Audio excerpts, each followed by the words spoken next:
يعلم من الله ما لا تعلمون قالوا يا أبانا استغفر لنا ذنوبنا إنا كنا خاطئين قال سوف أستغفر لكم ربي إنه هو الغفور الرحيم فلما دخلوا على يوسف آوى إليه أبويه وقال ادخلوا مصر إن شاء الله آمين ورفع أبويه على العرش وخروا له سجدا وقال يا أبت هذا تأويل رؤياي من قبل قد جعلها ربي حقا قد أحسن بي إذ أخرجني من السجن وجاء بكم من البدو من بعد أن نزغ الشيطان بيني وبين إخوتي إن ربي لطيف لما يشاء إنه هو العليم الحكيم ربي قد آتيتني من الملك وعلمتني من تأويل الأحاديث فاطر السماوات والأرض أنت ولي في الدنيا والآخرة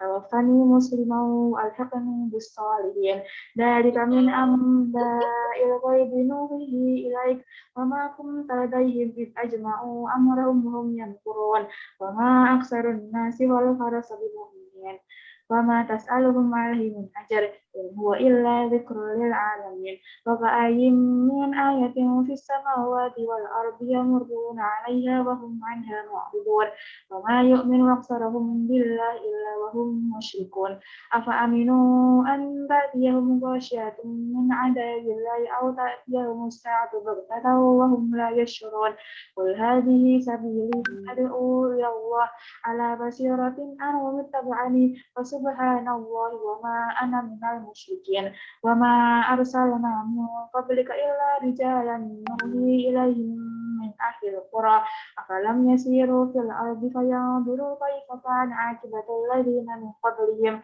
ولدار الآخرة خير للذين اتقوا أفلا تعقلون حتى إذا استيأس الرسل وظنوا أنهم قد كذبوا جاءهم نصرنا فنجي من نشاء ولا يرد بأسنا عن القوم المجرمين لقد كان في قصصهم عبرة لأولي الألباب ما كان حديثا يفترى ولكن تصديق الذي بين يديه وتفسير كل شيء وهدى ورحمة لقوم يؤمنون صدق الله العظيم. Assalamualaikum warahmatullahi wabarakatuh. Waalaikumsalam warahmatullahi wabarakatuh. Waalaikumsalam. Alhamdulillah, semoga dengan pembacaan ayat suci tadi bisa menambah keberkahan majelis kita pada malam hari ini. Selanjutnya, waktu dan tempat kami haturkan kepada Pak Abram. Ya, baik, terima kasih Bu Fitri. Bismillahirrahmanirrahim. Assalamualaikum warahmatullahi wabarakatuh. Waalaikumsalam. Alhamdulillahirabbil alamin. Nahmaduhu wa nasta'inuhu ala umuri dunya waddin. Asyhadu an la ilaha illallah wahdahu la syarikalah wa asyhadu anna Muhammadan abduhu wa rasuluh la nabiyya ba'dah. Ya, terima kasih sebelumnya saya sampaikan kepada panitia untuk berbagi cerita tentang Inggris ya. Sebelumnya saya mohon maaf mungkin karena saya tidak terlalu mengetahui latar belakang dari Bapak Ibu atau sobat-sobat sekalian yang enaknya manggil traveling sobat atau Bapak Ibu. Nanti kalau panggilannya kurang berkenan ya. Bapak Ibu ya, baiklah. Karena saya hati-hati kalau pesertanya kebanyakan dari kaum milenial, ya nanti kalau saya nyebutnya Bapak Ibu terus tiba-tiba mereka keluar lift dari forum karena merasa terlalu tua. Maklum saya anak saya sudah besar jadi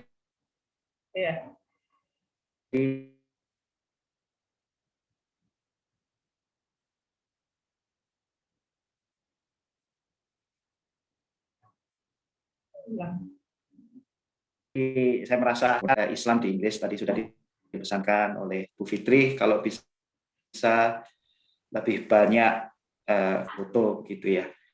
Nah, yang saya tidak tahu apakah peserta sekalian lebih tarik aspek histori atau aspek wisatanya atau mungkin aspek sosiokulturalnya, saya tidak tahu persis ya, karena memang mengkaji tentang kebutuhan dari Muslim traveling ini. Tapi semoga nanti apa yang saya sampaikan, walaupun mungkin ada satu yang berlebihan di satu sisi atau kurang di sisi yang lain, nanti bisa kita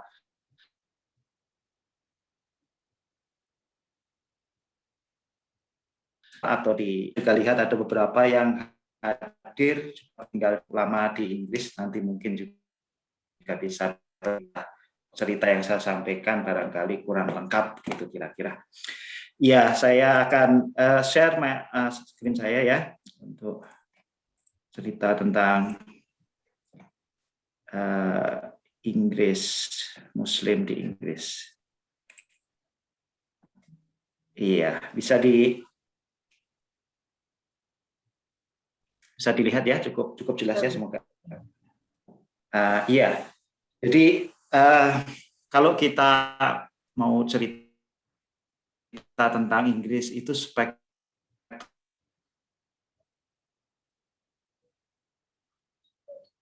luas, jumlahnya juga cukup besar, juga cukup lama ya. Maksudnya Inggris itu sudah menjadi negara yang cukup tua. Terus yang kedua adalah aspek komunitas Muslim atau interaksi Inggris dengan Islam itu juga kompleks ya. Saya perlu disclaimer dulu ini, saya perlu menyatakan bahwa saya bukan ahli sejarah, saya bukan ahli tentang traveling juga sebetulnya. Jadi semata-mata saya berani untuk menerima tawaran sharing ini karena saya tinggal di Inggris itu saja. Jadi nanti dari aspek sejarah, kalau memang dibutuhkan untuk lebih dalam lagi, mungkin perlu satu forum yang khusus gitu, tidak cukup 1,5 jam pertemuan kita.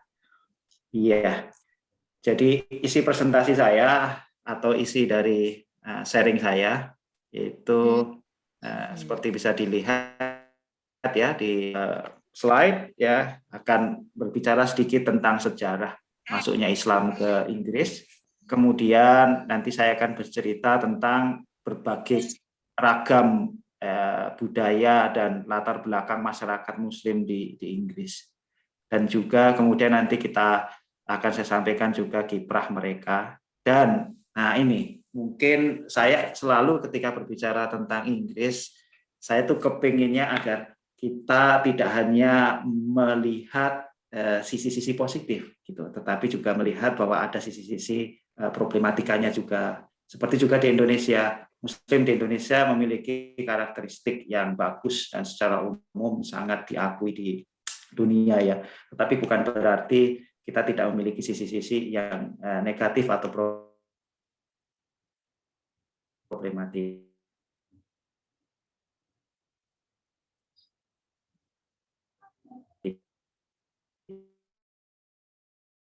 Yang lain sharing juga kita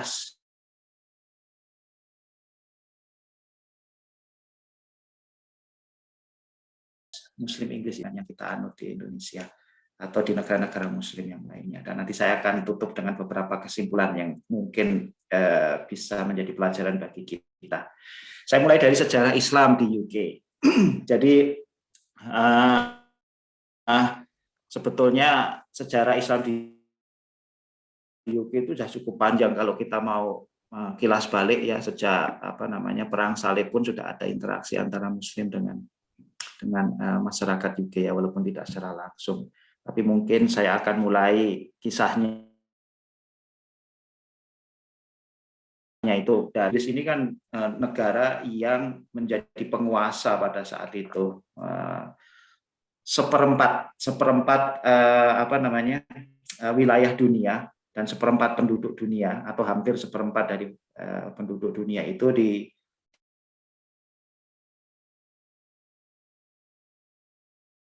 bawah pemerintah. Kemudian kita lihat sebagian besar atau ya cukup banyak negara di Afrika, dan yang khusus lagi adalah Asia Selatan. Nah, disinilah mula pertama kalinya ya, atau kalau kita lihat pengaruh dari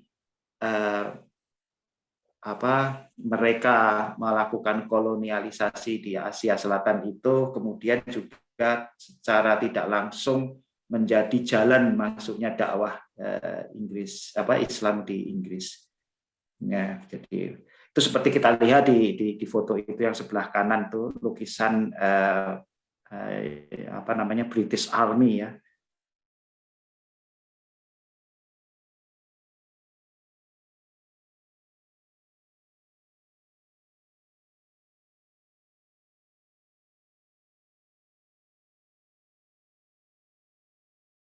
Jadi tentara Indonesia, ada juga yang bekerja di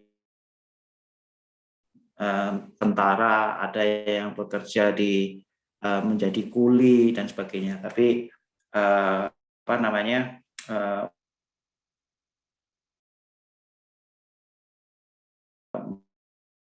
mereka itu ya biasanya tidak dalam jumlah yang sangat besar gitu. Mohon maaf, saya menyalakan heater dulu.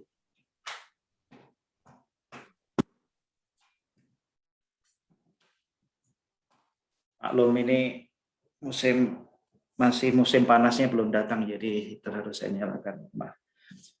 Iya, jadi begitu kisah awal mula orang Inggris mulai mengenal tentang masyarakat Muslim di negara yang dijajah. Nah, ini mungkin yang tidak banyak kita ketahui ya. Sesungguhnya Islam itu secara tidak langsung juga mulai diperkenalkan di Inggris mulai akhir abad 19 sampai dengan awal abad ke-20 itu justru oleh orang-orang Inggris sendiri. Jadi kalau bayangan kita sekarang ini adalah Islam itu didakwahkan oleh kalangan imigran begitu ya, tidak salah yang kita lihat, memang betul seperti itu. Tapi pada awalnya dulu sempat ada banyak orang Muslim Inggris yang juga menjadi pendakwah juga di masyarakatnya gitu ya.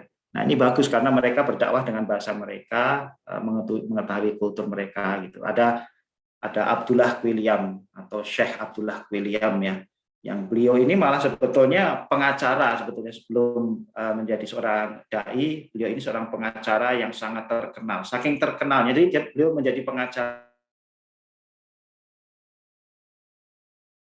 ini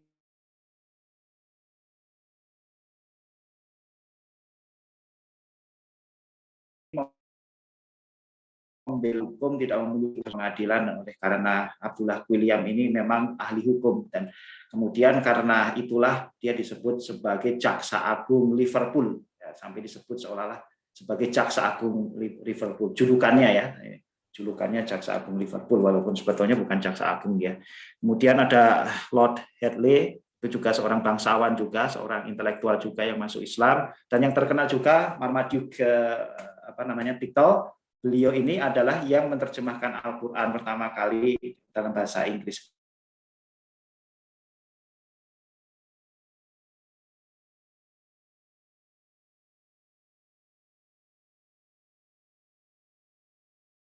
Kemudian diikuti yang beliau ini ciptakan, yang mereka tulis gitu ya. Seperti dilihat di bawah itu ada Western Awakening to Islam, ada Glorious Quran, ya, the meaning the Glorious Quran. Nah, kita lihat sebelah kiri itu ada orang anak-anak kecil tuh ya, anak-anak kecil di Liverpool waktu itu awal abad 9, abad 20. Itu banyak dari mereka juga yang miskin, yang bahkan yatim piatu. Ini ditolong oleh Abdullah William, kemudian didirikan pondok pesantren, panti asuhan. Kemudian anak-anak ini diberi santunan, kemudian dipelihara. Ada juga anak-anak yang tidak diakui oleh orang tua mereka, anak-anak yang terbuang mungkin karena hubungan gelap dan sebagainya dan tidak diakui. Akhirnya anak-anak ini tidak terurus dan kemudian dikelola oleh panti asuhan yang dikelola oleh Abdullah William ini. Sehingga saking berhasilnya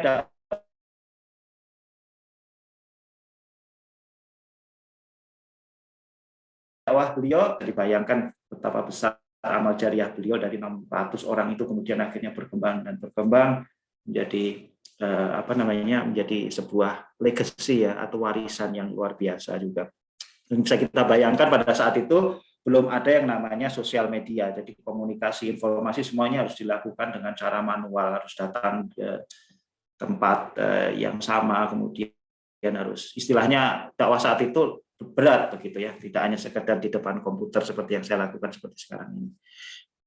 Ya, dan di sebelah kiri itu adalah masjid. Ini mungkin kalau suatu saat nanti, saya nggak tahu apakah ada yang nanti yang tertarik untuk datang ke Liverpool, itu saya sarankan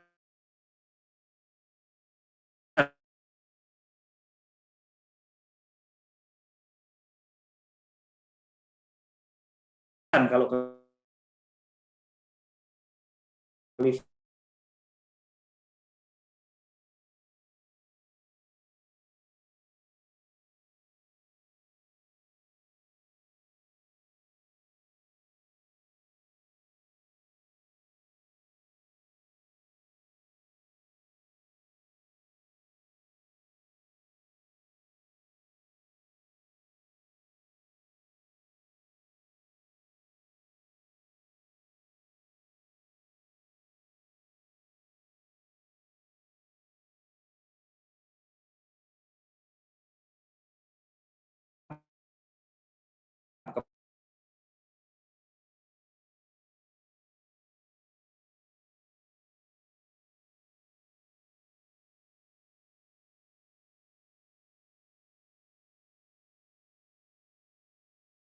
kepada rasi yang cukup besar dari negara-negara Muslim.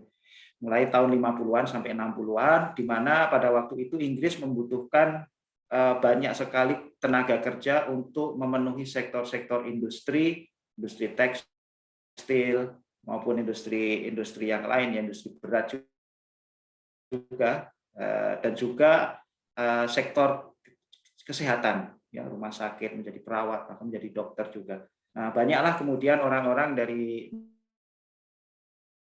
negara ya waktu itu belum namanya tahun 4-an ya, tapi masih India, dari negara di bagian Asia Selatan, dan akhirnya mereka tinggal di situ. Dilihat di peta yang tengah atau peta yang kanan dulu, yang paling kanan itu adalah negara-negara atau kota-kota di mana pertama kali orang-orang Pakistan itu melakukan migrasi ke Inggris. Itu kota-kotanya seperti kemudian Bradford gitu ya. Ibu atau bapak atau teman-teman sekalian, kalau ke Bradford itu begitu masuk kota itu yang kelihatan pertama kali itu menara masjid gitu ya, karena memang populasi Muslim di sana besar gitu ya, dari akibat dari imigrasi penduduk Pakistan ke Inggris. Atau kalau ke Birmingham misalnya ya, itu kalau naik taksi kemana-mana kemungkinan besar sopir taksinya Muslim gitu. Dan bahkan kalau kita ketemu sopir taksinya, panggilannya biasanya brother gitu ya. Mana brother, kita mau kemana misalnya ya, dia apa namanya, biasanya lebih udah tahu, karena biasanya orang-orang Indonesia pergi kemana kan biasanya tempat tinggalnya juga dekat-dekat dengan komunitas Pakistan gitu ya. Jadi mereka juga langsung akrab begitu. Jadi begitu Birmingham. Nah, kemudian sebelah kiri itu kita lihat itu pada tahun 60-an ya, orang-orang Pakistan dan keluarganya mereka pindah ke Inggris untuk menetap di sana. Begitu. Terus kemudian, nah saya bercerita tentang sedikit tiga masjid sajalah yang mungkin cukup bersejarah. Yang pertama itu masjid London Central Mosque ya. London Central Mosque itu lokasinya di London, di pusat kota London, di tempat yang ya pusat kota London ya. Jadi di dekat namanya Regent Park, makanya biasanya juga disebut dengan Regent Park Mosque atau Regent Mosque gitu. Jadi masjid ini cukup besar dan didirikan tahun 70-an ya, kira-kira tahun selesai didirikan tahun 1977.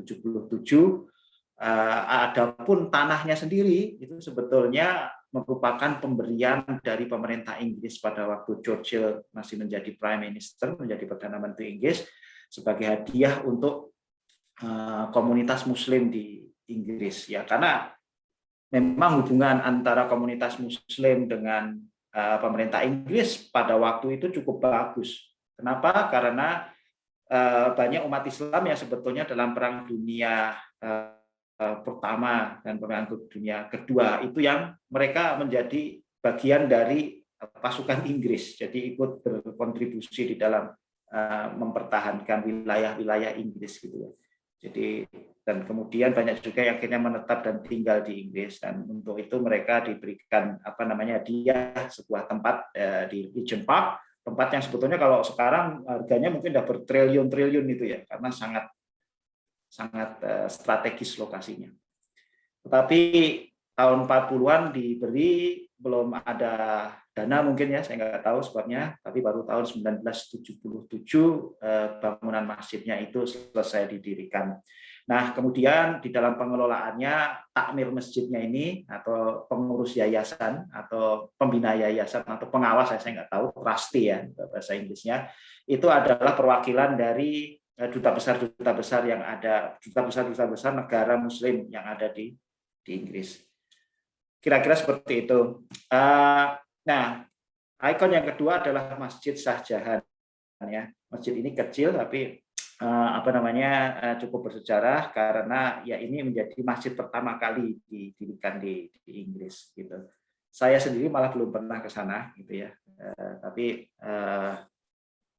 dulu masjid ini cukup menjadi pusat dakwah waktu awal-awal, tetapi kemudian ya sekarang hanya cenderung menjadi masjid lokal gitu pada awal abad 20 ya.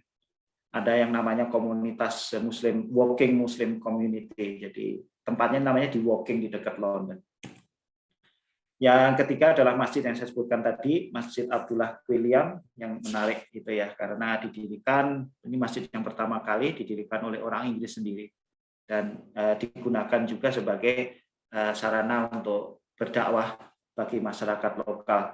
Dakwahnya juga unik. Jadi misalnya orang Inggris kan tidak kenal yang namanya Idul Fitri. Bagi mereka yang namanya Natal itu adalah sebuah perayaan yang itu perkara mereka itu agamanya apa. Kalau yang namanya Natal itu adalah sebuah hari besar gitu. Dan pada hari besar itu orang-orang itu tidak ingin mereka sendiri.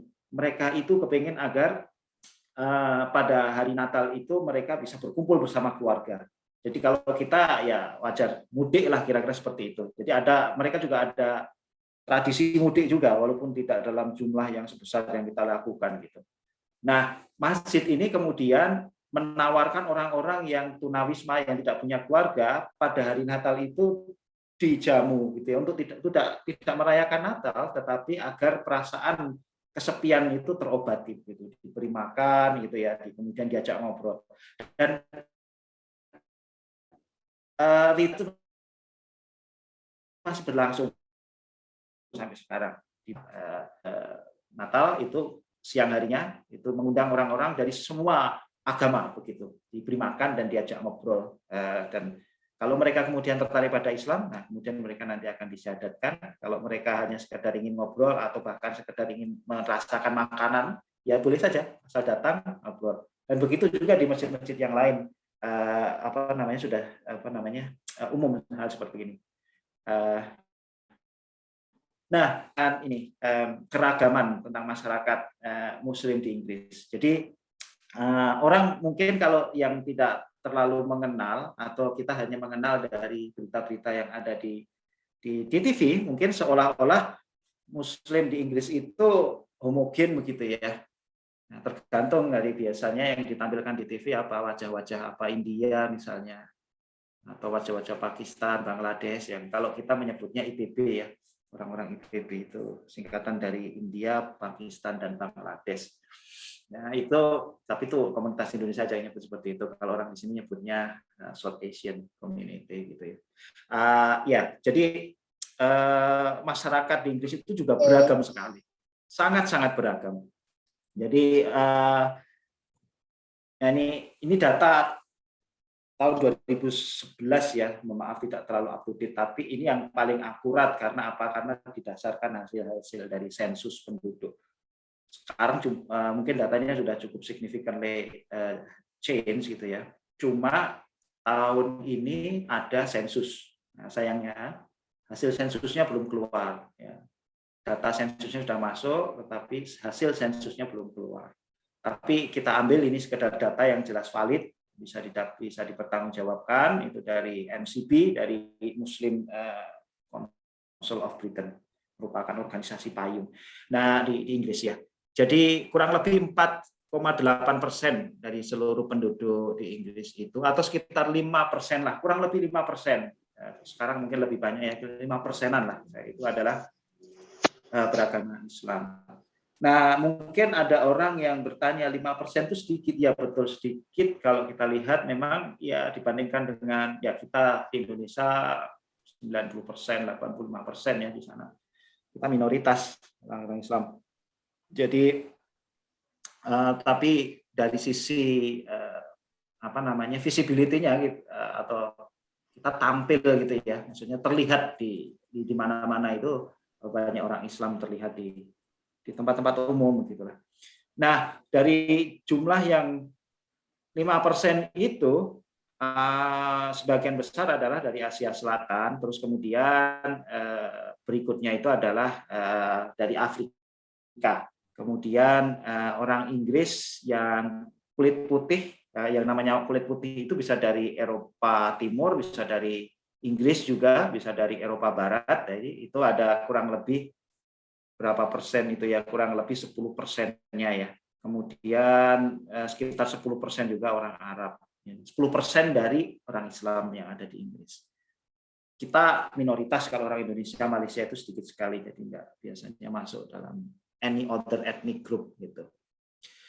Terus kemudian yang unik, masyarakat Islam di Inggris itu sebagian besar adalah generasi muda, ya maklum. Jadi yang tua-tua masih sedikit, jadi piramida demografinya itu sebagian besar memang muda gitu ya. Yang di atas 65 tahun hanya 4%. Cuma memang di sisi pendidikan memang tidak masih di bawah rata-rata. Ini beberapa statistik yang dikumpulkan. Jadi misalnya kita melihat kalau kita berbicara tentang Muslim di Inggris, itu separuh orang Islam di Inggris itu lahir di Inggris. Kayak saya ini tidak masuk separuh yang lain gitu ya. Anak-anak saya semuanya lahir di luar Inggris, jadi mereka nggak masuk yang 47,2% yang ada di pojok kiri atas itu. Ya,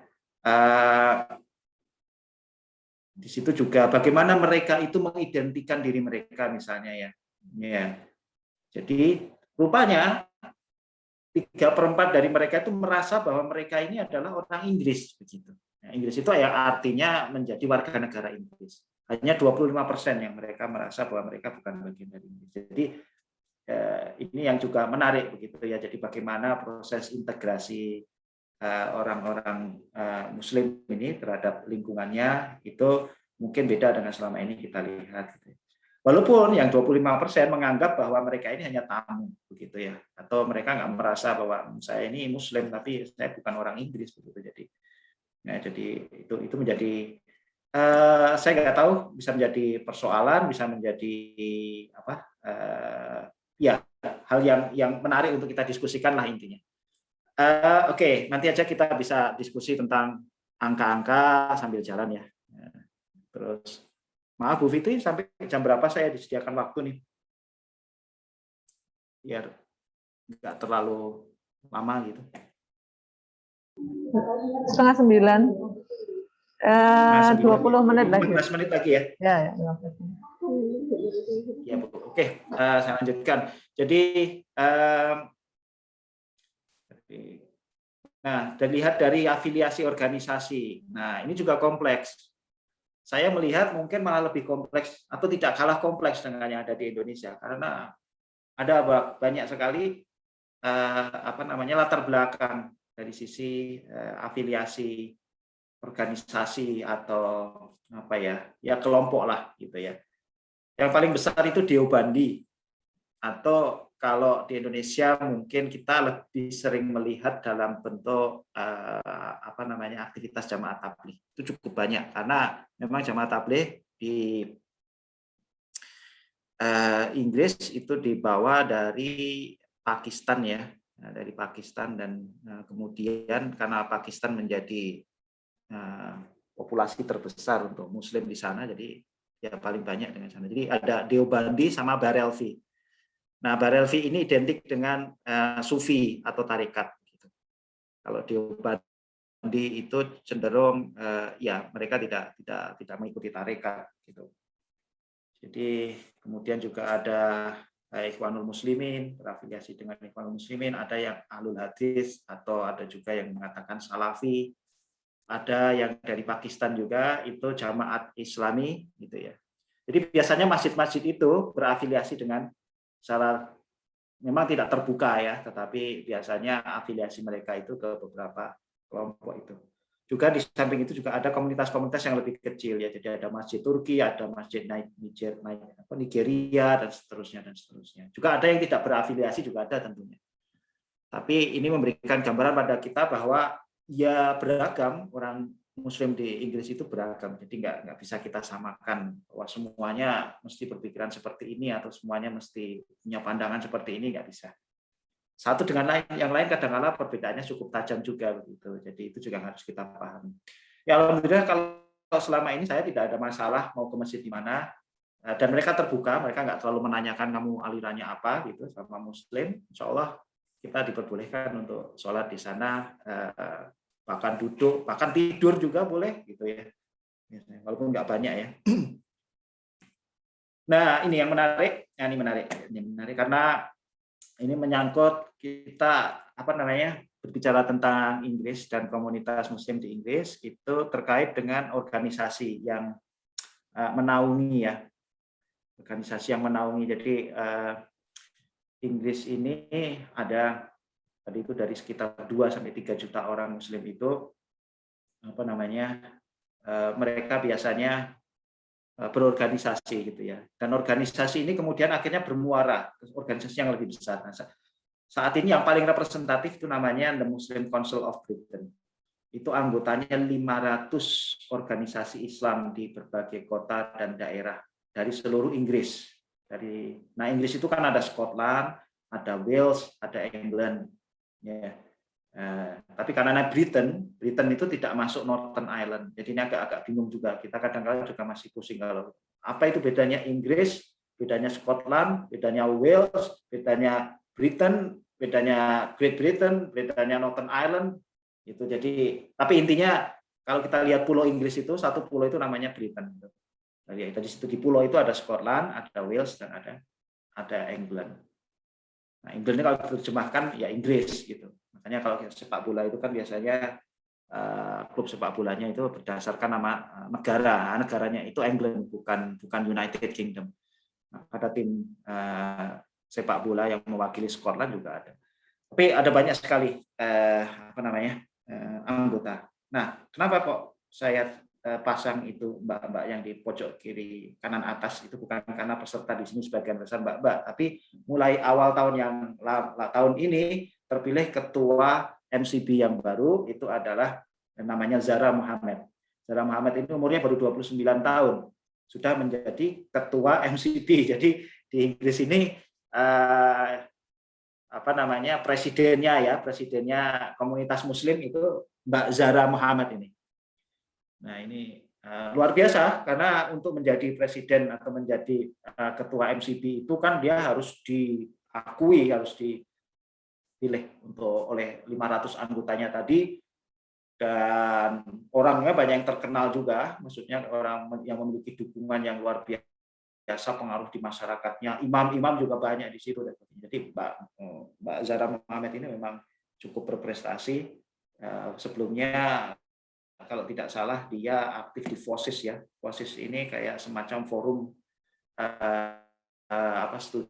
Islamic Society. Jadi kayak semacam forum organisasi keislaman mahasiswa-mahasiswa di universitas atau di berbagai daerah di Inggris.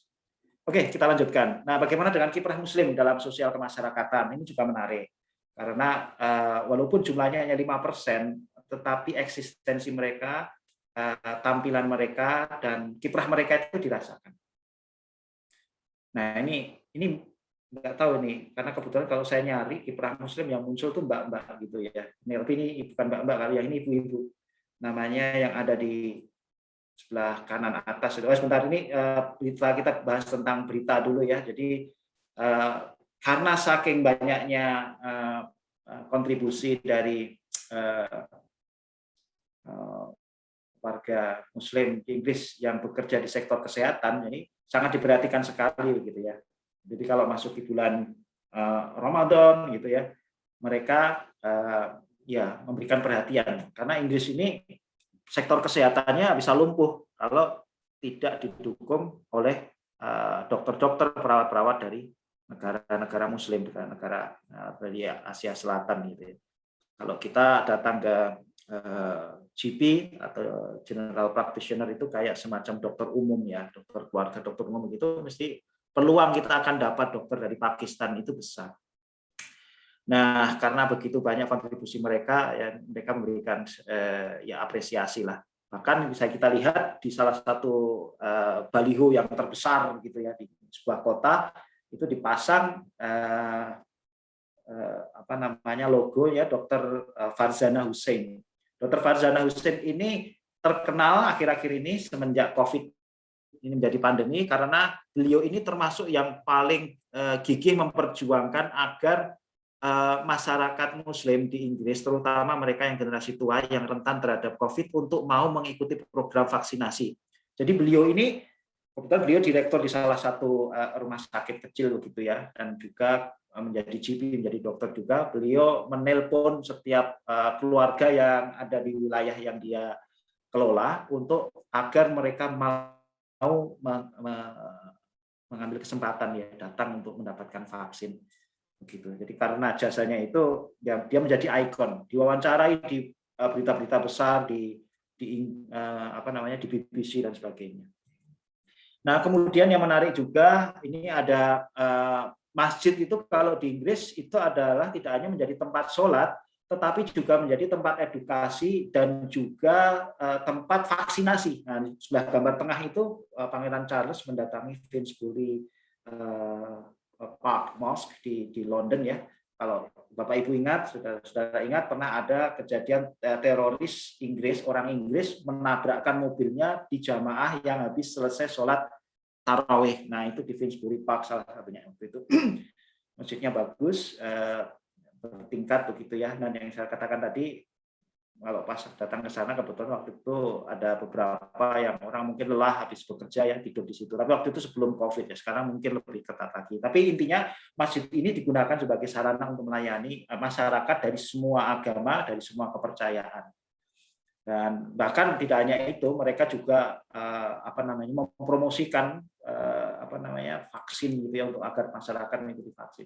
Terus kemudian sebelah kanan, yang paling kanan itu adalah bagaimana upaya dari British Islamic Medical Association, itu merupakan ikatan dokter Muslim di Inggris, itu memberikan penjelasan tentang bagaimana pentingnya donor ya, donor organ gitu, karena masyarakat masih banyak yang ragu dan sebagainya.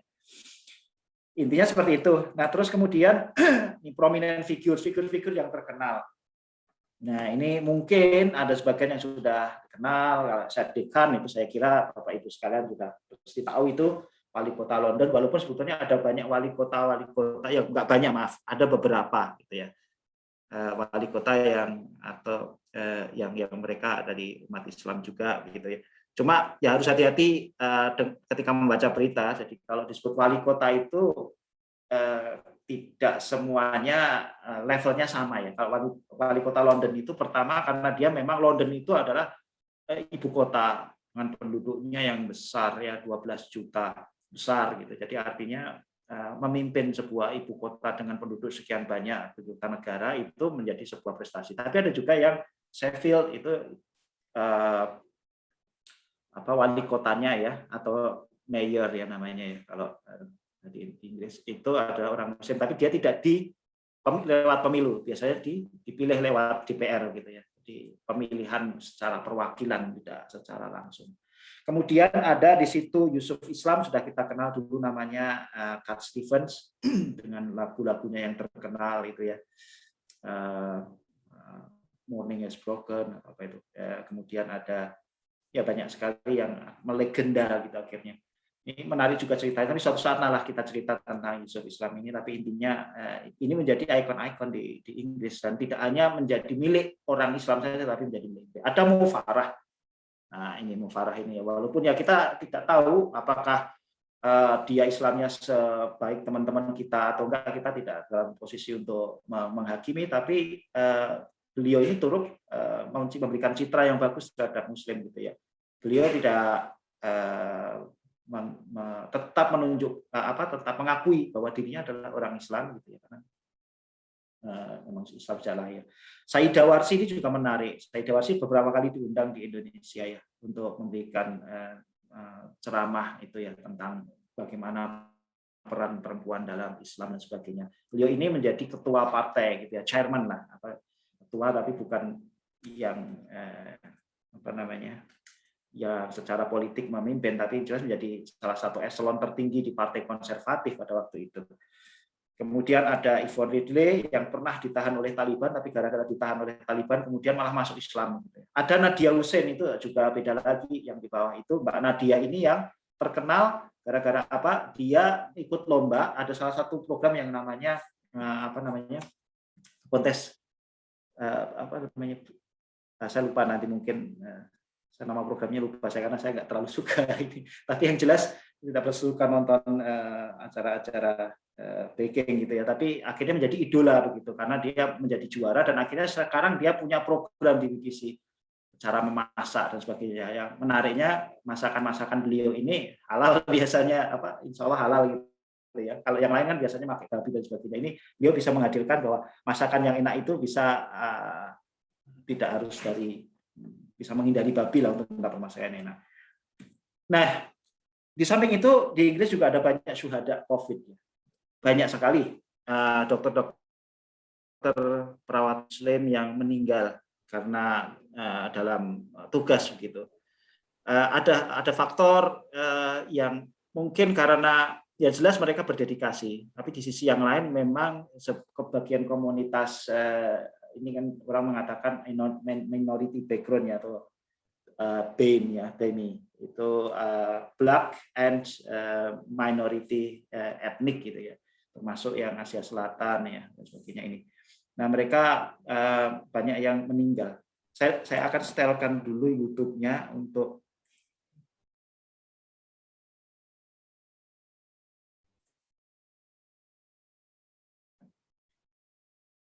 nggak kedengaran.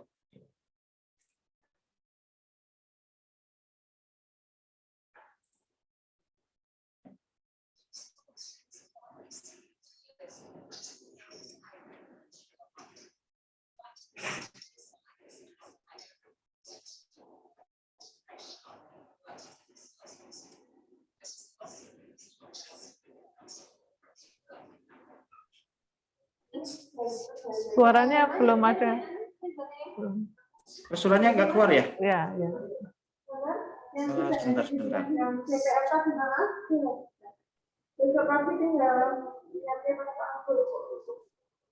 Atau saya ini aja deh, kalau gitu saya percepat aja.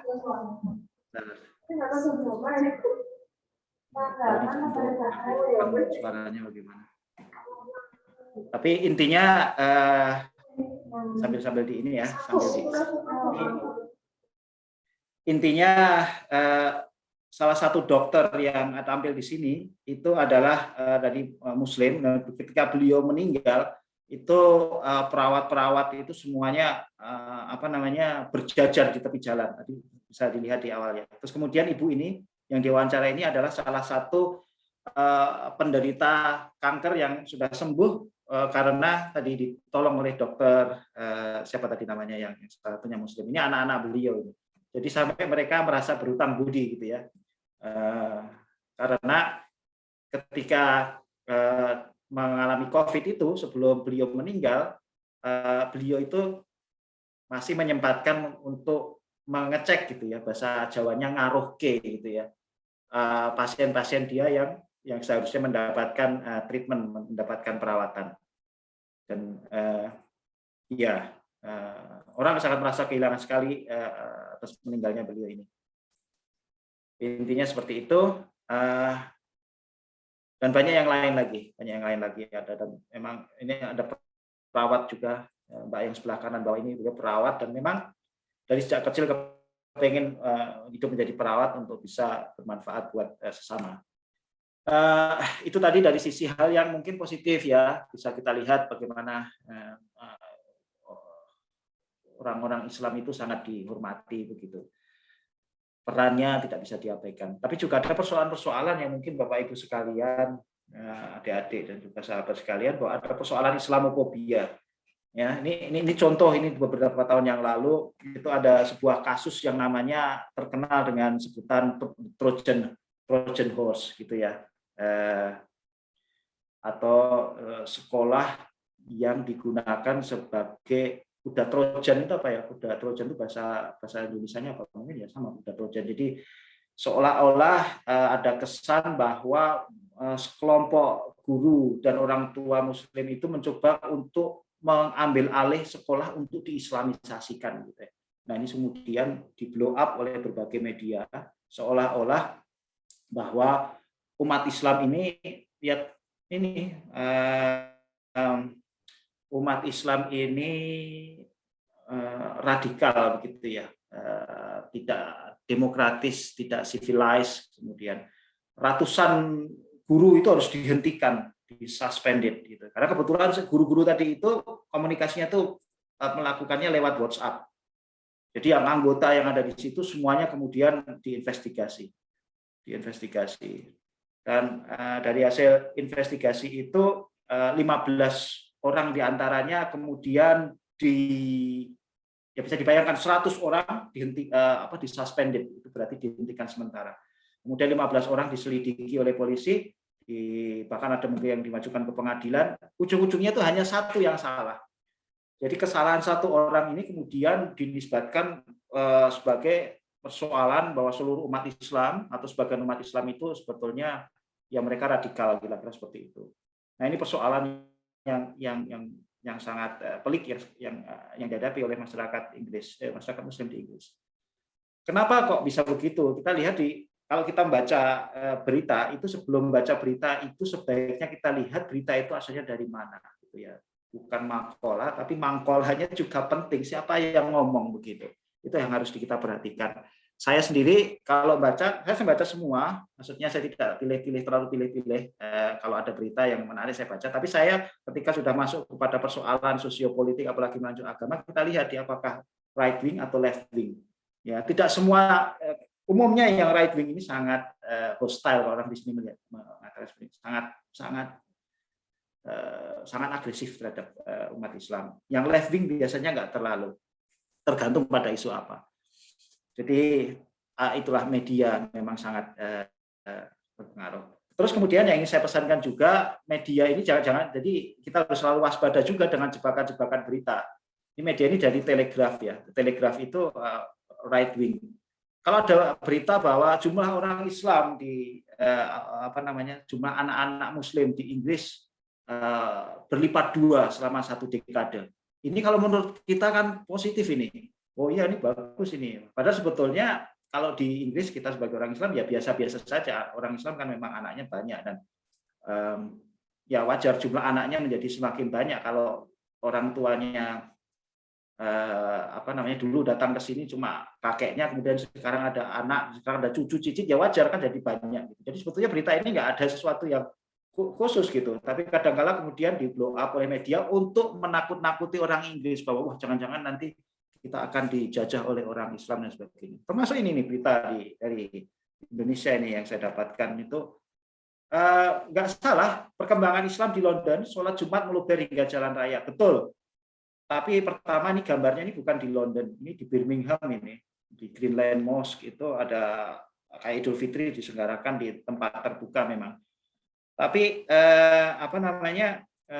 ini tulisannya ya, Islamisasi merayap di London hampir selesai, ratusan pengadilan syariah resmi beroperasi di ibu kota. Ini nggak benar ini.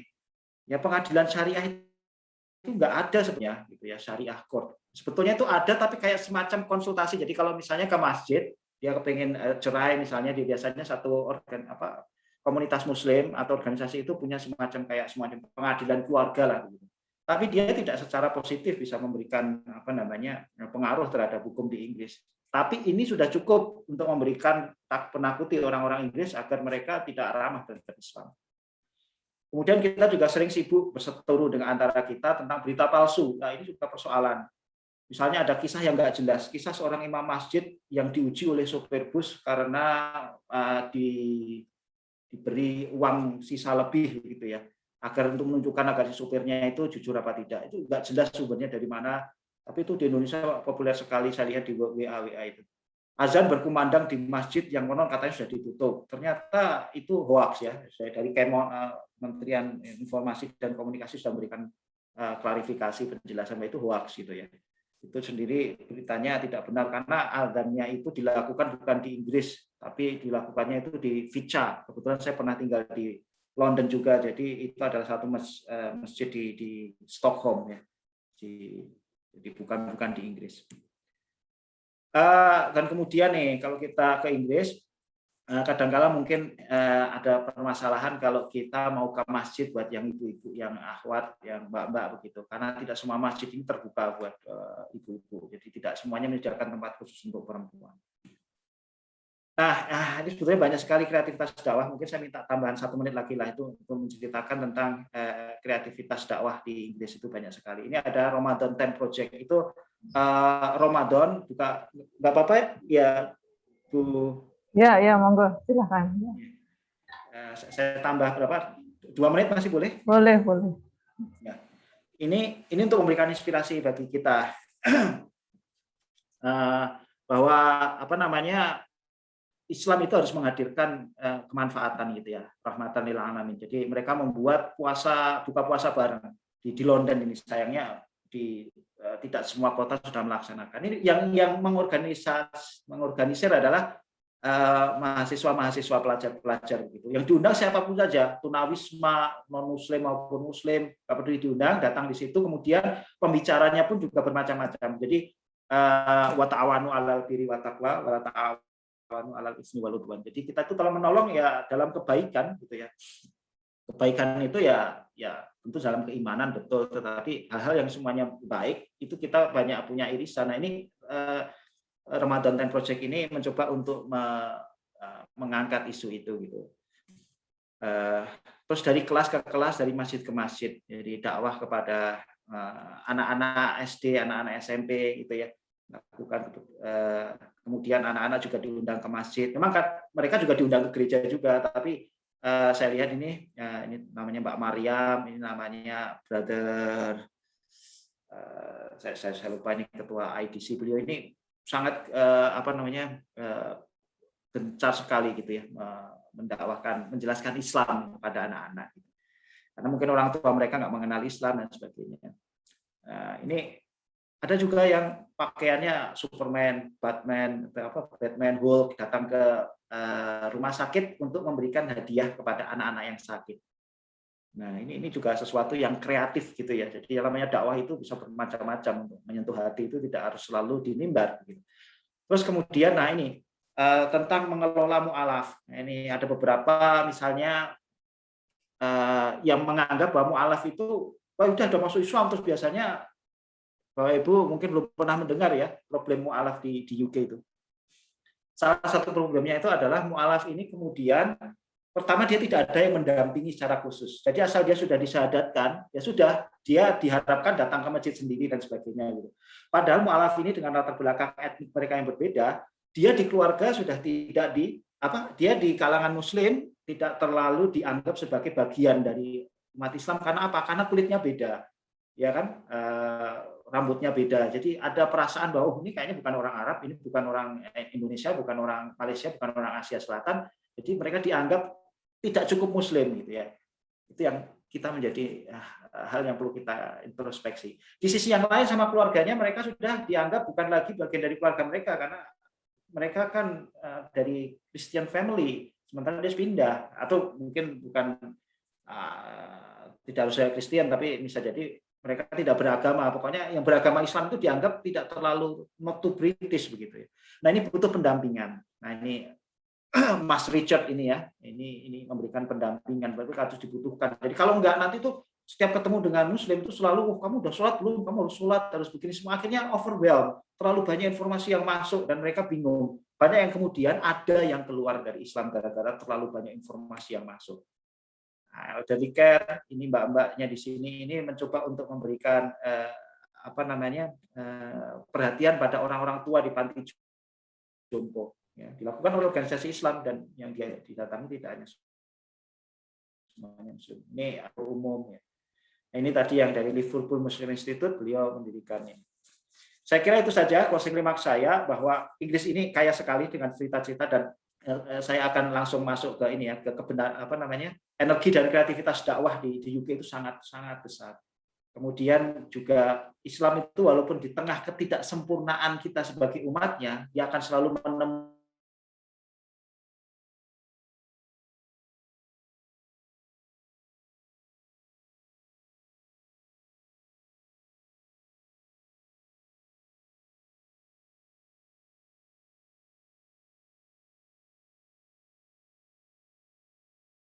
bisa masuk gitu ya.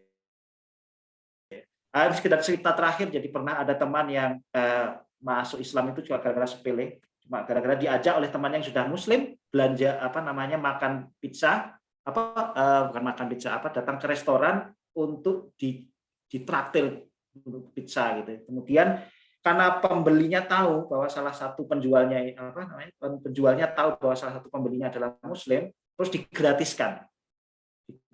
Dia heran kok ada orang cuma gara-gara tahu sesama Muslim terus digratiskan, akhirnya yang dijajak kita tadi, yang ditraktir tadi akhirnya masuk Islam. Saya kira itu saja sebagai penutup dari saya. Silahkan mungkin bisa kita elaborasi lebih jauh dalam bentuk tanya jawab.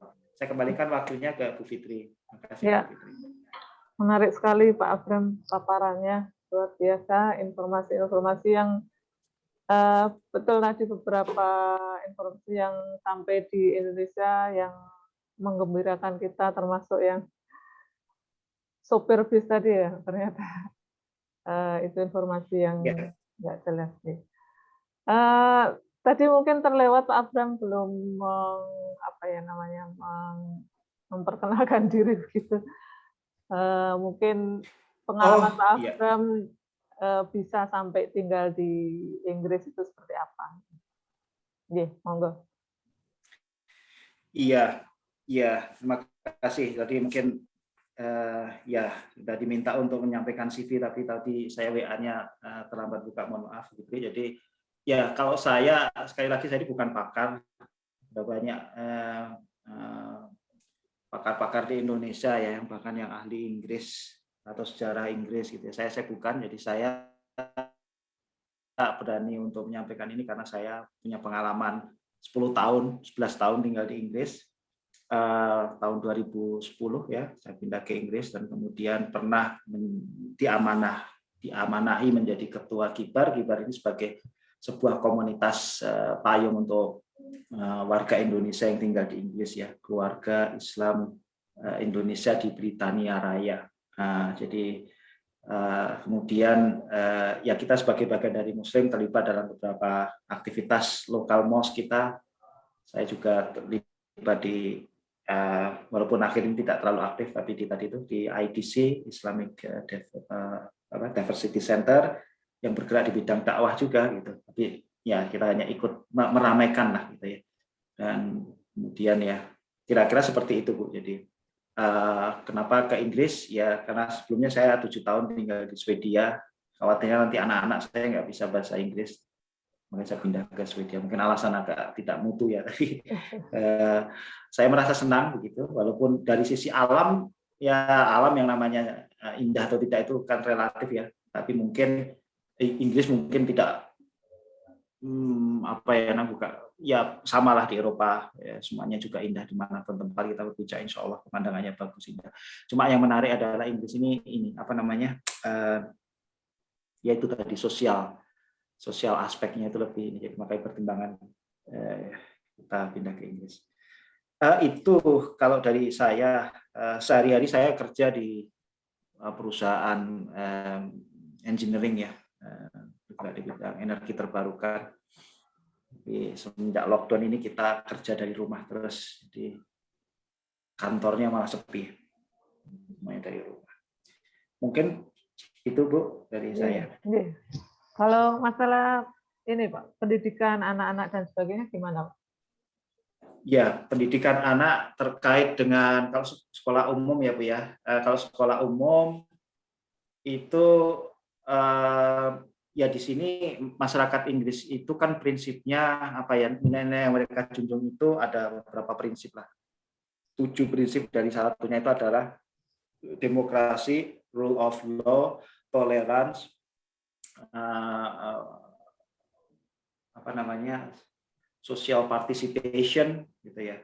Jadi intinya begini Bu, jadi anak itu harus terbuka, harus toleran terhadap semua perbedaan keyakinan gitu.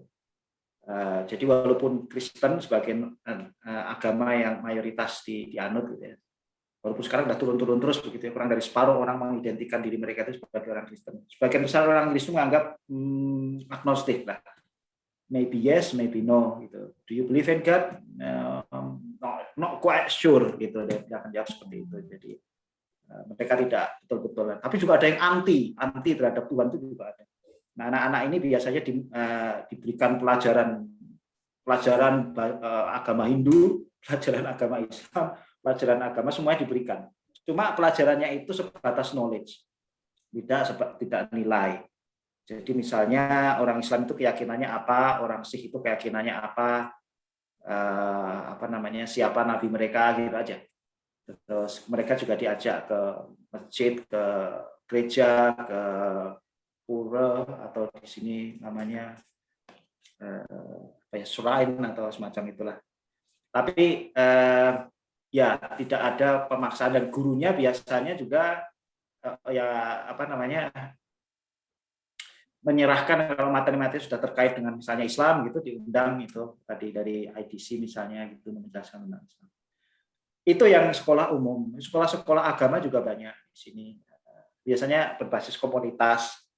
Ya, jadi ada sekolah penghafal Quran juga banyak di sini. Sekolah yang SDIT juga ada, tapi tidak di semua kota. Kat Stevens tadi ya, Yusuf Islam tadi itu juga mendirikan sekolah juga, sekolah semacam SDIT lah kalau di Indonesia. Itu Bu, mungkin ada lagi yang maksudnya ada aspek sekolah yang mungkin belum saya bahas, silakan kalau mau ditambahkan atau dikoreksi. Ini pertanyaan yang lain yang sudah masuk di chat Pak, tentang komunitas Islam. Kalau tadi disebutkan beberapa afiliasi seperti itu, ini kalau Ahmadiyah gimana di sana? Oh, ada juga Ahmadiyah Qodiani, Ahmadiyah Lahore itu juga ada gitu ya. Tapi yang saya masukkan tadi itu secara general, mainstreamnya itu. Berarti enggak terlalu banyak ya, enggak dominan gitu. Enggak. Jadi dominannya biasanya di media gitu ya. Kalau misalnya ada kelompok misalnya yang terlarang sekarang namanya Al-Muhajirun, itu dia seolah-olah menjadi vokal. Nah, ini juga menjadi persoalan Bu. Jadi kita harus cerdas sebagai seorang Muslim untuk memilah dan memilih informasi, dan memproses informasinya juga harus dipilah-pilih, karena kalau enggak semuanya nanti akan penuh dengan hal-hal yang tidak penting. Jadi media massa di Inggris ini suka sekali kalau ada orang yang tampangnya itu kontroversial, nanti dia akan diwawancarai. Tokoh-tokoh yang radikal kontroversial ini biasanya akan memancing media-media yang tidak pro-Islam untuk kemudian dieksploitasi mereka.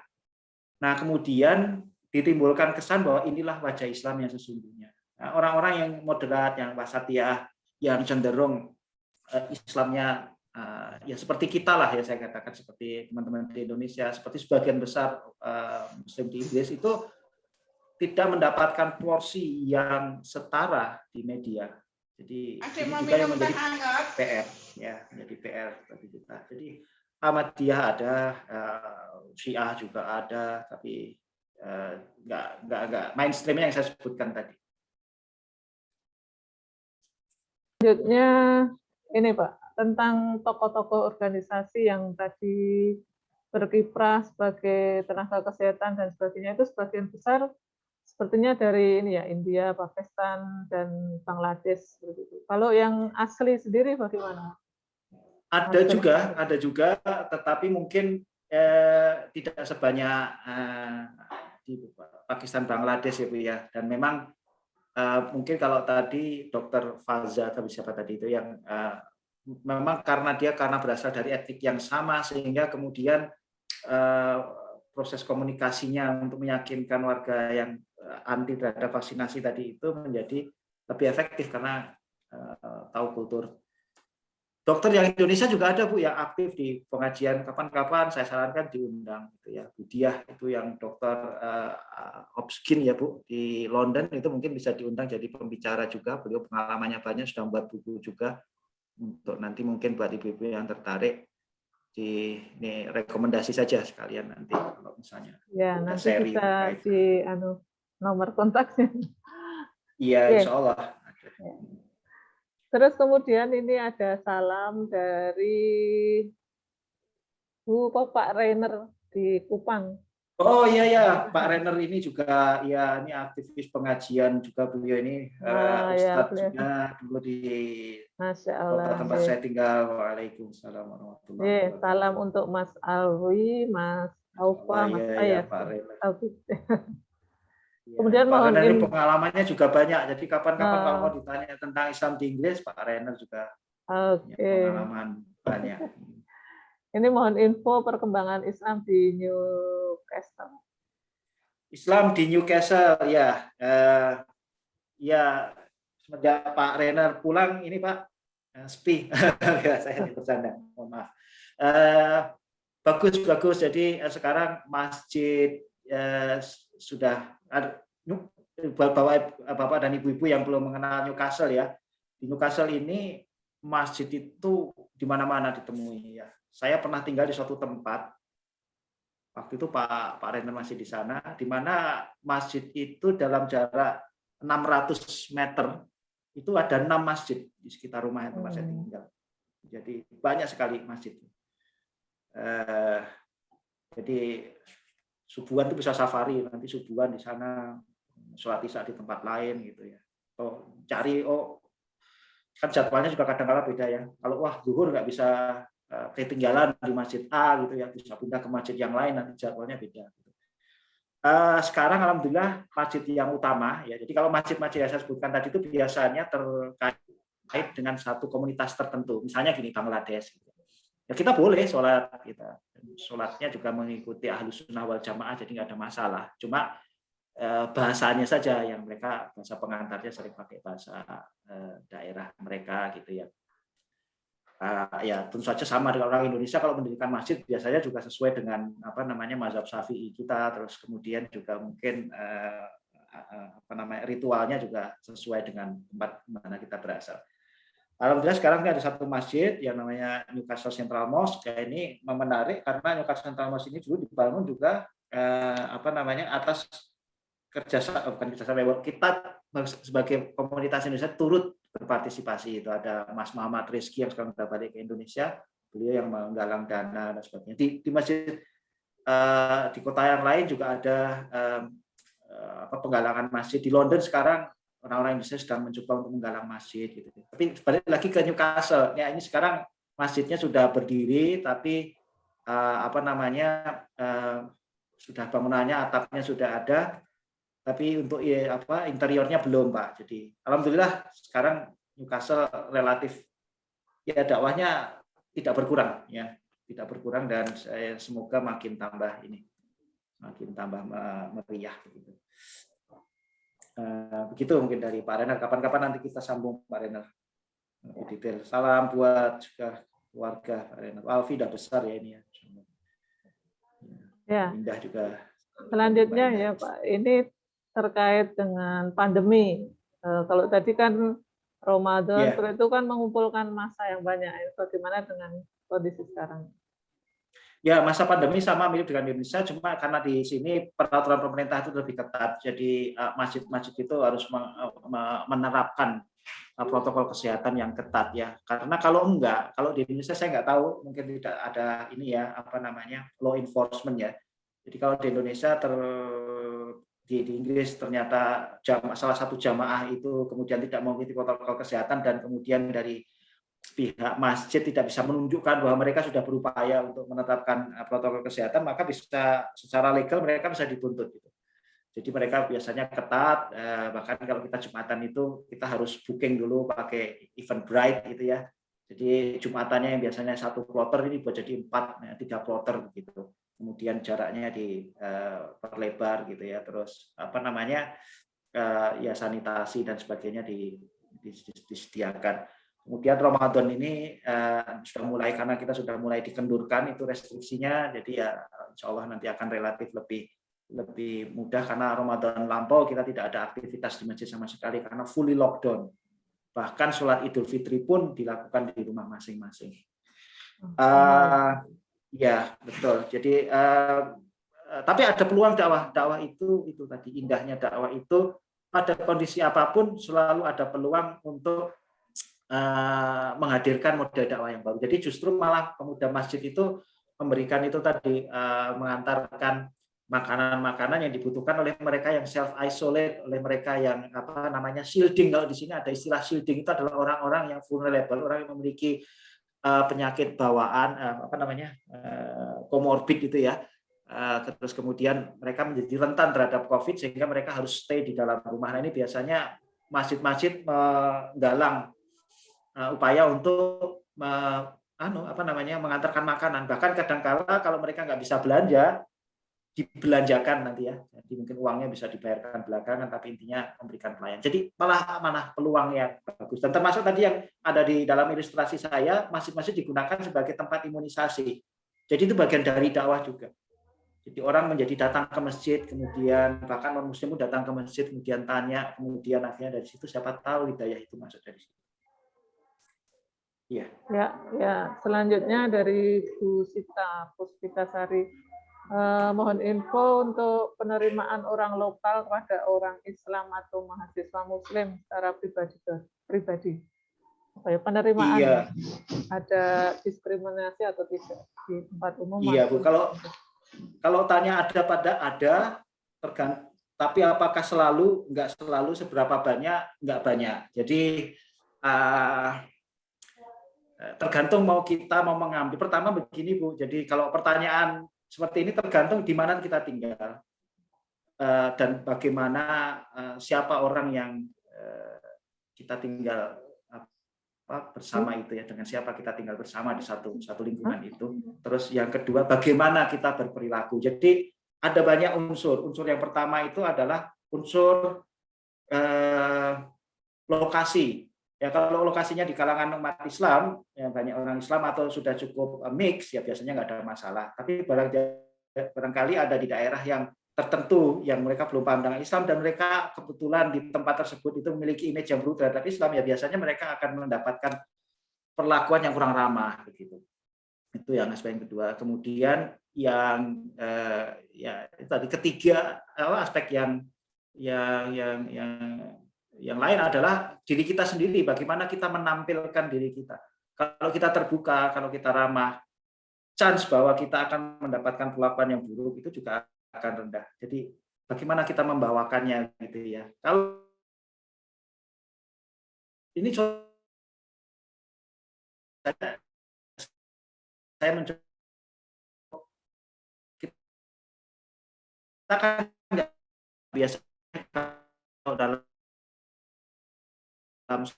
sebuah forum kita misalnya kita sudah Indonesia, tiba ada orang dari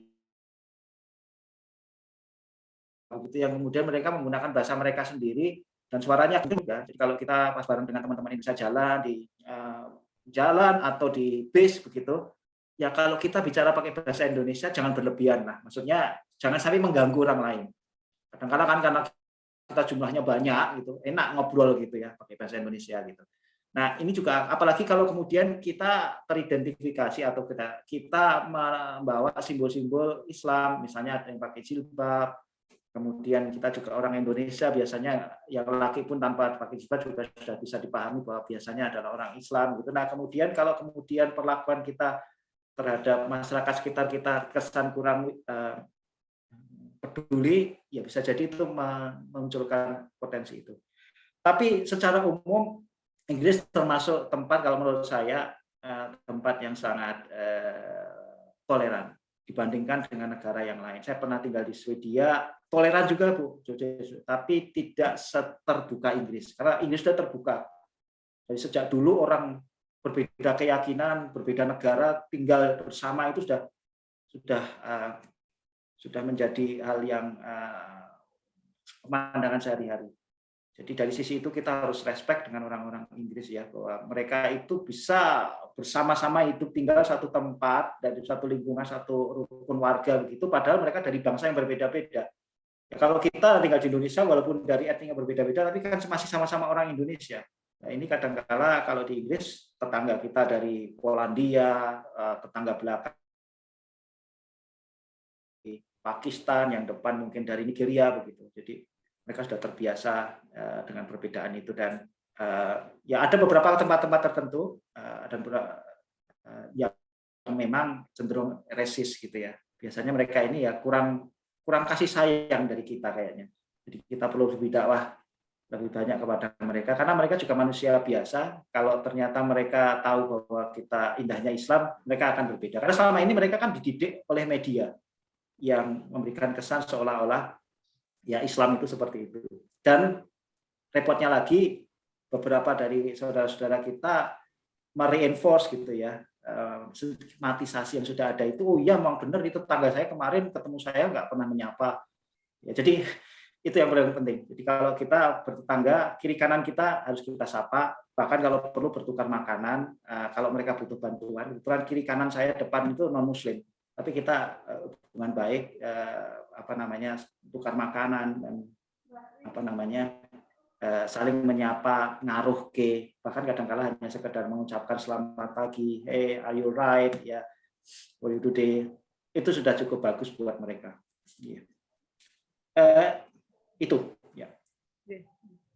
Ini ada pertanyaan untuk pemain sepak bola di Inggris, itu banyak yang Muslim ya. Iya, saya kebetulan tidak ahli sepak bola, tapi kecuali hanya mau salah aja.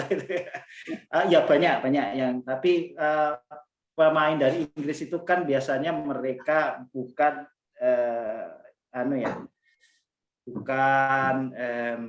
tidak semuanya adalah penduduk Inggris ya. Kalau yang dari Premier League itu kan biasanya mereka memang di hire dari negara lain ya.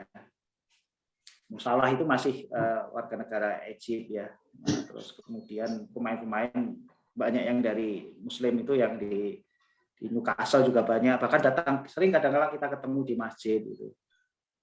Kemudian diminta juga untuk menggalang dana untuk membantu. Jadi ya mereka bagus sekali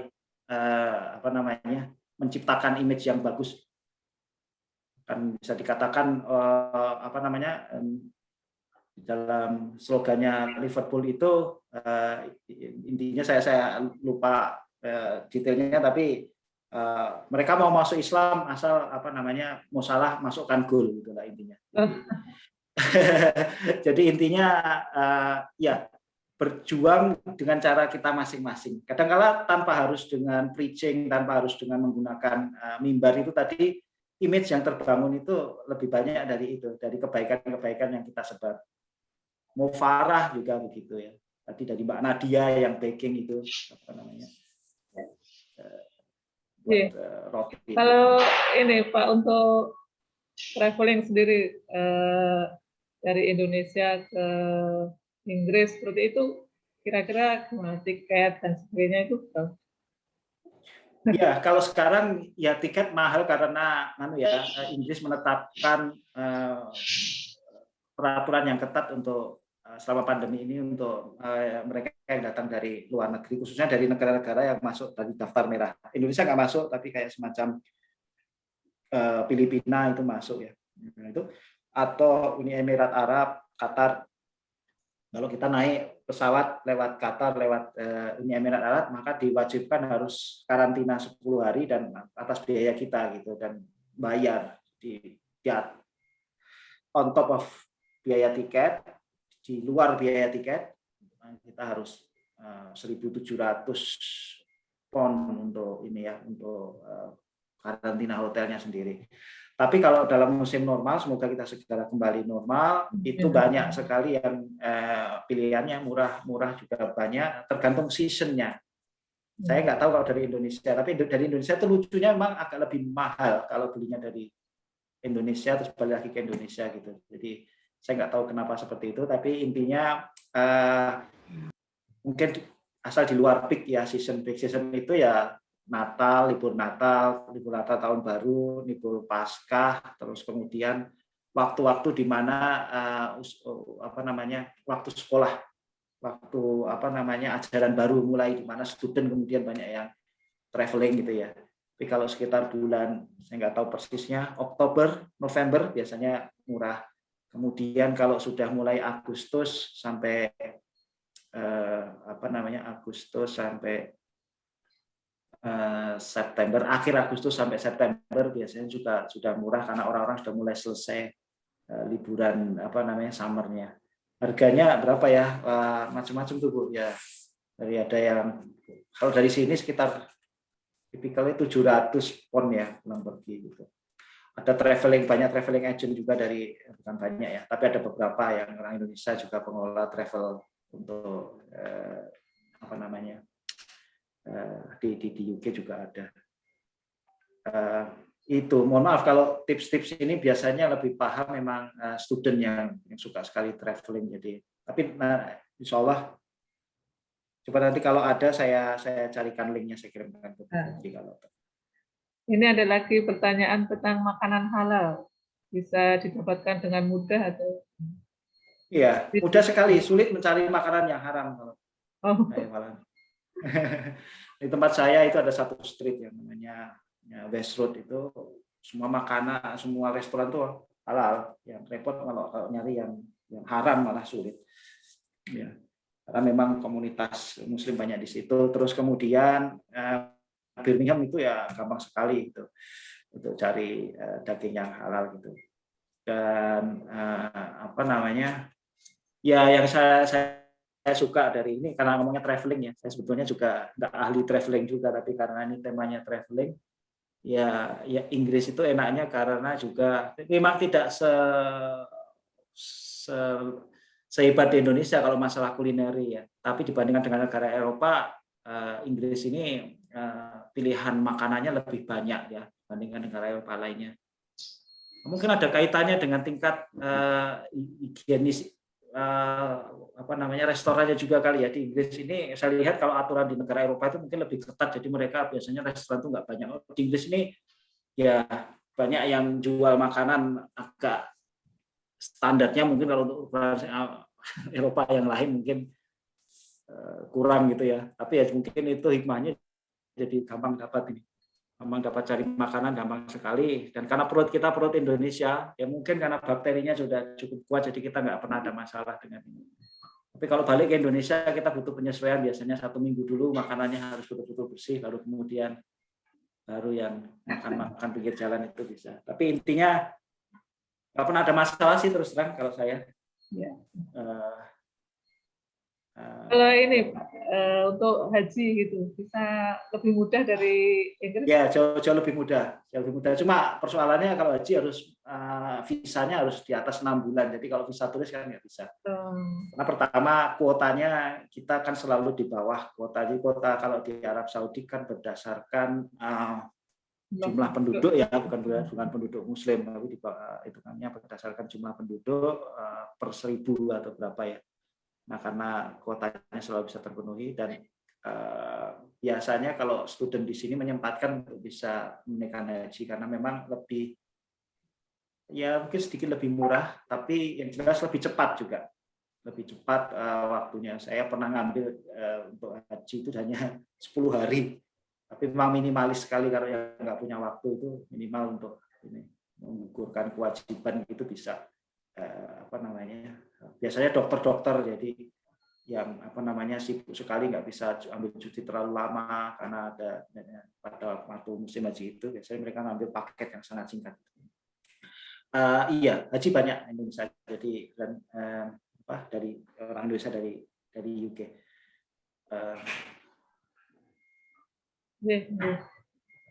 Ada lagi Bapak Ibu mungkin bisa menyampaikan langsung.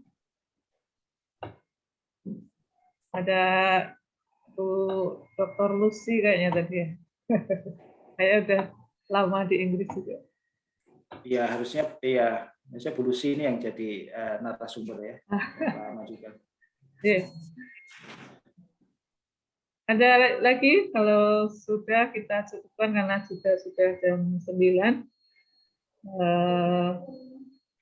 Sebelum ditutup mungkin ada kata akhir Pak Abdul. Monggo. Boleh Bu. Jadi pengalaman dari kita di Inggris adalah ada pelajaran lah yang bisa kita ambil dari situ tadi yang di closing remark saya tadi. Yang menarik adalah orang Muslim di Inggris itu sekarang mereka berusaha keras untuk mencoba memformulasikan identitas mereka. Nah, ini juga sebuah yang harus kita apresiasi ya, karena mereka sudah datang ke Inggris, mereka bukan lagi bagian dari Pakistani community atau ya mereka bagian dari Pakistani community, Bangladeshi community dan sebagainya, tapi tidak seperti orang tuanya, mereka sudah datang ke sini mencari identitas baru, dan identitas yang selalu melekat di dalam diri mereka itu adalah identitas Islam. Nah, bagaimana merekonsiliasi identitas Islam yang mereka miliki itu dengan nilai-nilai baru yang mereka temui di Inggris, itu sesuatu yang menurut saya salut dengan teman-teman yang terutama generasi muda yang dari Asia Selatan itu. Mereka sangat aktif untuk melayani dan juga aktif dalam mencoba untuk membangun karakter baru bahwa Islam mereka itu, cara mereka menyampaikan Islam tidak sama dengan bapak-bapak mereka, kakek nenek mereka generasi baru, tetap Islam tetapi dengan cara dakwah yang lebih inline dengan British value. Kemudian tadi itu keajaiban ukhuwah itu bisa kita temukan di mana-mana. Di sini dimanapun kita tersesat di kota-kota besar di Inggris, itu asal kita tahu di situ ada musola, aman kita. Ya, kita mau sholat, kemudian nanti setelah itu kita bisa tanya kemana saja akan saudara Islam tanpa mereka perlu tahu latar belakang kepercayaan mana. Kemudian yaitu tadi Islam itu akan selalu menemukan kebenarannya, Islam akan selalu menemukan hidayahnya gitu ya, kepada membuka hidayah pada yang Allah kehendaki itu dengan berbagai jalan yang kita tidak pernah menduga gitu ya. Yang penting kita berusaha menjadi bagian dari kerja dakwah itu agar amal kita dicatat, syukur-syukur itu bisa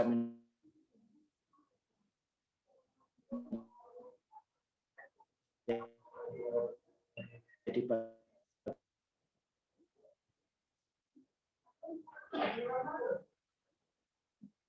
bagian dari aktivitas itu. Kemudian yaitu tadi ketika berdakwah itu dahulukan hati dan amal daripada ucapan gitu. Karena itulah yang akan dilihat orang, itulah yang akan dikenang orang yang biasanya akan membuka hati untuk masuk Islam dan juga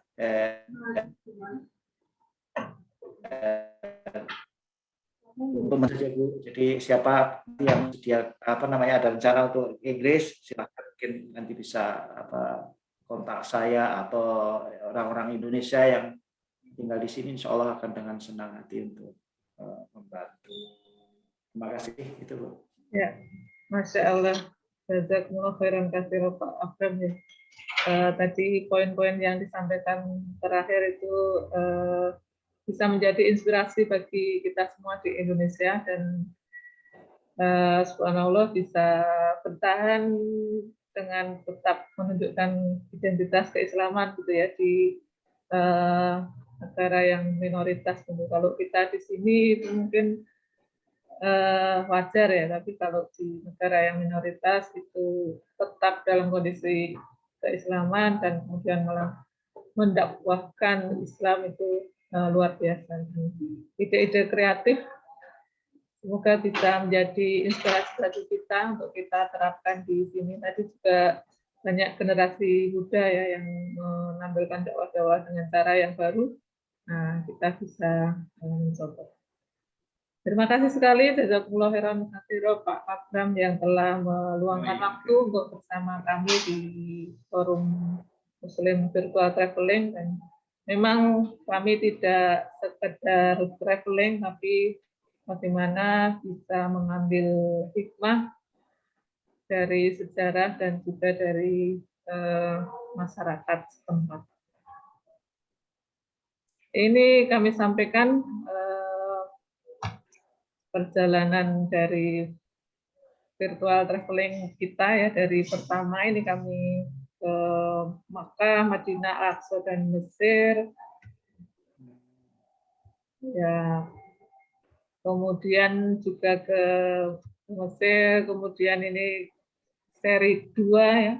Seri 2 ke Madinah dan Makkah masih belum cukup untuk satu sesi. Di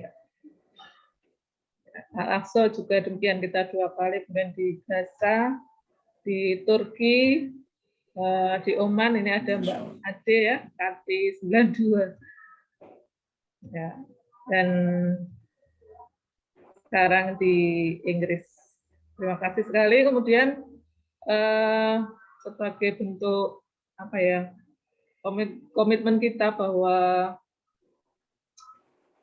Muslim Virtual Traveling tidak hanya sekedar traveling, tapi bagaimana kita bisa selain mengambil sejarah juga kita meningkatkan kepedulian. Nah, ini kami bekerja sama dengan KNRP untuk mungkin Bapak Ibu, sahabat-sahabat semua yang diberikan kelonggaran rezeki bisa berpartisipasi dalam beberapa program KNRP untuk bulan Ramadan ini. Yang pertama, paket buka puasa untuk Palestina, ini 100.000 per paket. Kemudian yang kedua, ini ada santunan anak yatim dan penghafal Al-Quran, 350.000 per paket. Kemudian beberapa program inspiratif dari KNRP di pusat di Jakarta maupun di Yogyakarta, ada Tarhib Ramadan, kemudian kurma kuliah sahur Ramadan, kemudian ada Daurah Al-Fatihah dengan Syekh bersanad dari Palestina langsung. Kemudian ada seminar Ramadan, ada nuzulul Quran, ada ngabuburit bersama KNRP, ada siraman taraweh, kemudian ada nonton kisah animasi nonton bareng ya. Kemudian ada berkenalan dengan anak Palestina, kita menghadirkan langsung anak-anak dari Palestina untuk bersama kita melalui Zoom. Kemudian ada ngojek, ngobrol jelang berbuka, dan ngopi, ngobrol perkara Islam. Ini bagi Bapak Ibu yang berkenan bisa menghubungi kami di sini. Untuk Telegram ada channel Muslim Virtual Traveling, kemudian WA Group Bitly Muslim UK, dan kemudian untuk WA-nya bisa dicatat di sini. Baiklah, kita sudah sampai di akhir acara. Sekali lagi terima kasih kepada Ustadz Abram Perdana. Kemudian salam untuk keluarga, Bu Dokter Asri dan keluarga. Kemudian terima kasih kepada Bapak Ibu yang sudah berkenan hadir bergabung di forum kita malam hari ini, dan mohon dukungannya, semoga traveling kita bisa berlanjut dengan tujuan yang berbeda. Baiklah, saya dalam mengantarkan acara, apabila ada salah kata, salah mungkin gangguan teknis dan sebagainya, saya mohon maaf. Semoga kita bertemu lagi di lain kesempatan dalam kondisi yang lebih baik. Terima kasih sekali lagi kepada Pak Abram. Semoga selalu sehat, selalu dalam lindungan Allah dan terlimpah keberkahan dan sukses semua urusannya. Amin, amin. Kita akhiri pertemuan kita dengan doa penutup majelis. Subhanakallahumma wa bihamdika asyhadu an la ilaha illa anta astaghfiruka wa atubu ilaik. Assalamualaikum warahmatullahi wabarakatuh.